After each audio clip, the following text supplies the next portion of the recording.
अगर आप नए इन्वेस्टर हैं और आपको म्यूचुअल फंड के टाइप समझने में परेशानी हो रही है तो आज हम आपको बताने वाले हैं म्यूचुअल फंड के ही एक टाइप क्लोज एंडेड फंड के बारे में। नमस्कार, मैं हूँ ऋतु शर्मा, आप देख रहे हैं zwiz.com। और अगर हम साधारण शब्दों में कहें तो क्लोज एंडेड फंड्स ऐसे फंड्स होते हैं जिन्हें आप एक तय समय सीमा से पहले निकाल नहीं सकते हैं। चलिए क्लोज एंडेड फंड्स के बारे में थोड़ा डिटेल में जान लेते हैं।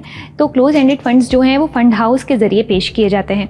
तो इस तरह जो इन्वेस्टर्स हैं वो NFO के ओपन रहने के दौरान इन्हें क्लोज स्कीम में खरीद सकते हैं। अब जो क्लोज एंडेड स्कीम के NFO हैं इसमें आपके टेन्योर और जारी की जाने वाली यूनिट्स जो हैं वो पहले से डिसाइड कर ली जाती हैं। NFO के क्लोज हो जाने के बाद इन्वेस्टर्स ना तो नई यूनिट खरीद सकते हैं ना ही इसे बेच सकते हैं। क्लोज एंडेड फंड्स में मैच्योरिटी फिक्स होती है और इस ड्यूरेशन के पहले यूनिट्स को रिडीम नहीं किया जा सकता। अब क्लोज एंडेड फंड्स कैसे काम करते हैं? सबसे पहले म्यूचुअल फंड हाउस जो हैं वो NFO यानी कि न्यू फंड ऑफर के द्वारा क्लोज एंडेड फंड्स को लॉन्च करते हैं। इसके बाद जो टोटल अमाउंट है उसको कुछ डिसाइडेड यूनिट्स में बांट लिया जाता है, जिसके बाद इन्वेस्टर NFO के ओपन रहने के दौरान इसमें इन्वेस्टमेंट शुरू कर सकते हैं। जैसे ही NFO क्लोज हो जाता है इसके बाद आप अपना इन्वेस्टमेंट इसमें नहीं कर सकते। अब क्लोज एंडेड फंड्स के NFO में जितना भी अमाउंट जुटाया गया है उसे गोल्स के अकॉर्डिंग इन्वेस्ट कर दिया जाता है। इन्वेस्ट किए गए इस अमाउंट से NAV यानी कि फंड की नेट एसेट वैल्यू तय की जाती है, जिससे ये पता चलता है कि NAV प्रीमियम पर चल रही है या डिस्काउंट पर। तो इस तरह जो इन्वेस्टर्स हैं उनका पैसा एक तय समय सीमा के लिए इसमें लॉक हो जाता है। ज़्यादातर ये ड्यूरेशन जो है वो 3 से 7 साल तक की हो सकती है। अब क्लोज एंडेड फंड्स में इन्वेस्ट करने के फ़ायदे क्या हैं?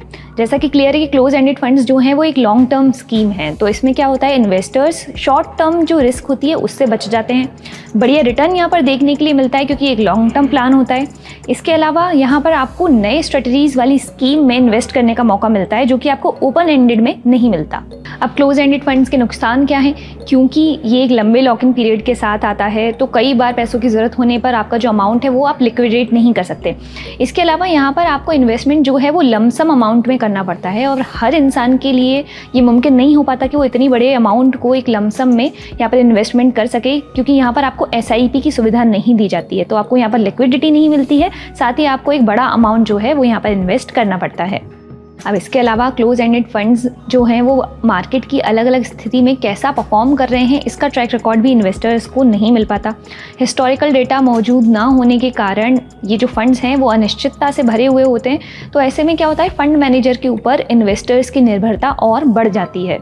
तो ये थी क्लोज एंडेड फंड्स के बारे में कुछ बेसिक लेकिन खास बातें। उम्मीद है आपको ये वीडियो पसंद आया होगा। अगर आपको ये वीडियो पसंद आया है तो इस वीडियो को शेयर करें, लाइक करें और कमेंट करके हमें अपनी राय ज़रूर दें। ज़्यादा जानकारी के लिए देखते रहें zwiz.com। नमस्कार।